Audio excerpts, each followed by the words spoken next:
Hi friends, welcome to Maggie's mom's kitchen. ఈరోజు రొయ్యల బిర్యానీ చేస్తున్నా. అందుకోసం బియ్యం నానబెట్టేసి రొయ్యలు అంతా మ్యాగ్నేట్ చేసా. పచ్చిమిర్చి, ఆనియన్స్, జీలకర్ర, లవంగా, ఇలాచి, చెక్క, అనాస పువ్వు, ఆకు, మరాఠీ మొగ్గ అన్నీ తీసుకున్నాను. నెయ్యి ఇందులోకి బిర్యానీకి. స్టవ్ మీద ప్యాన్ పెట్టి కుక్కర్లో చేస్తున్నా. కుక్కర్ పెట్టి స్టవ్ వేడాక అందులో నూనె వేయాలి. నూనె కానీ నెయ్యి కానీ వేసుకోవచ్చు. నేను నెయ్యి వేస్ట్ చేస్తున్నా. కొత్తిమీర మర్చిపోయేందాక టమాటా, కొత్తిమీర ఇవంతా మ్యాగ్నేట్ చేసుకున్న రొయ్యలు నేను. స్టవ్ వేడయ్యాక గిన్నె వేడయ్యాక అందులో అన్నీ మనం తీసుకున్న దినుసులన్నీ చెక్క, లవంగా, ఇలాచి, ఆకు, షాజీరా అన్నీ వేసేసుకోవాలి.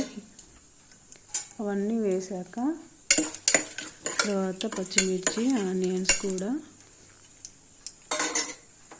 అవి కొంచెం వేగిపోయాక పచ్చిమిర్చి, ఆనియన్స్ వేసి వేడనివ్వాలి బాగా.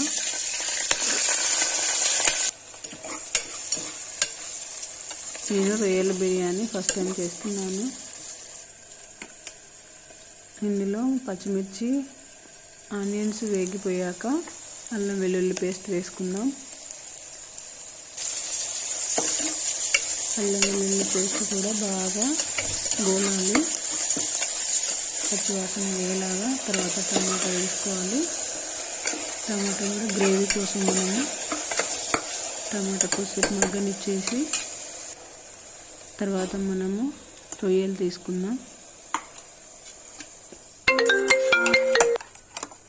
ఆల్రెడీ మనము రొయ్యలు మ్యాగ్నేట్ చేసాం కదా, అందులో వేసేసుకోవాలి.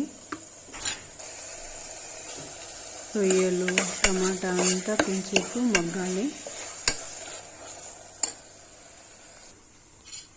ఇవి కొంచెం ఫ్రై అయ్యాక ఇందులో రైస్ వేసి వాటర్, సాల్ట్ వేసుకోవాలి.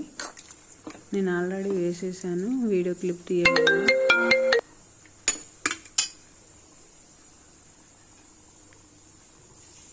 ఇందులో ఇప్పుడు కొత్తిమీర అన్నీ వేసి కుక్కర్ మనం మూత పెట్టుకొని 2 విజిల్స్ వస్తే సరిపోతుంది. నేను చిట్టి ముత్యాల రైస్ తీసుకున్నా, చిన్నగా ఉంటాయి అవి రైస్ కాబట్టి తొందరగా విజిల్ వచ్చేసింది. 2 విజిల్స్. చూసారా ఎంత బాగా రెడీ అయిందో రొయ్యల బిర్యానీ. మంచిగా అయింది, పుల్లలు రైస్. ఈ రైస్తో బాగుంటుందని ఈ రైస్ తీసుకున్నాను, బాస్మతి రైస్ తీసుకోలేదు. చాలా టేస్టీగా వచ్చింది. మీరు ట్రై చేయండి ఎలా ఉందో.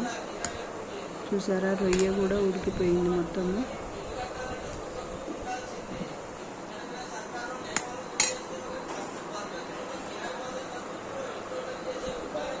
రొయ్యల బిర్యానీ రెడీ. ప్లీజ్